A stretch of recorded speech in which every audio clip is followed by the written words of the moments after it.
Togo, de grandes décisions prises par Faure Gnassingbé au Conseil des ministres à Saint-Cassé. Conseil de ministres Togo / dernier Conseil des ministres du mois de janvier, de grandes décisions prises 1er février 2024. 0 Partage. Le chef de l'État, Faure Gnassingbé, a présidé, ce 31 janvier 2024, le Conseil des ministres. Au cours des travaux, le Conseil a examiné et adopté le projet de loi relatif au régime des armes et munitions, MINAR, ainsi qu'un décret portant modification du décret N-2022-076/PR du 13 juin 2022 portant régime électoral de la Chambre de commerce et d'industrie du Togo. Le Conseil des ministres a adressé des félicitations à la Fédération des bénéficiaires des services financiers, FEBESEF, pour la mobilisation de ses membres et la qualité des travaux marquant la célébration du 10e anniversaire de la création du Fonds national de la finance inclusive, FNFI.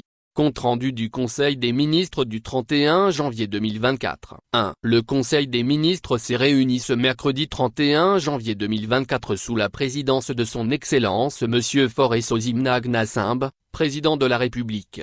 2. Le Conseil a examiné 1.01 projet de loi et 1.01 projet de décret. Au titre du projet de loi, 3. Le Conseil a examiné et adopté le projet de loi relatif au régime des armes et munitions, MINAR. 4. Dans le contexte international et régional marqué par de multiples menaces sécuritaires, plusieurs instruments juridiques ont été adoptés pour réguler la circulation des armes au plan mondial, prévenir, combattre et éradiquer le commerce illicite des armes légères et de petit calibre, de leurs munitions et autres matériels connexes. 5. Sur le plan national, le cadre juridique découlant de la loi du 6 janvier 1959, relative au régime des armes au Togo et de son décret d'application du 19 avril 1995, doit être révisé et actualisé pour répondre aux objectifs de notre pays en matière de sécurité tout en se conformant aux exigences des normes régionales et internationales qui demandent un contrôle plus strict des détentions individuelles et collectives d'armes.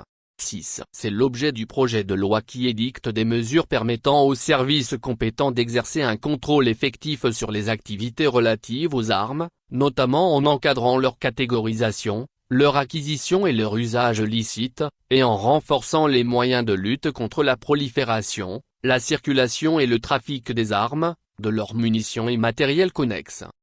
Au titre du projet de décret, 7. Le Conseil a examiné et adopté le décret portant modification du décret N-2022-076/PR du 13 juin 2022 portant régime électoral de la Chambre de commerce et d'industrie du Togo. 8. Dans le cadre du processus d'élection à la Chambre de commerce et d'industrie du Togo, il a été constaté une participation relativement faible des opérateurs économiques, rendant nécessaire de proroger le délai imparti pour l'inscription sur les listes et de réviser les conditions fixées pour être électeur. 9. Le décret adopté permet d'étendre le champ d'application de l'autorisation accordée, à titre transitoire, au ministre de tutelle pour fixer par arrêté les conditions d'éligibilité et d'inscription sur la liste électorale consulaire.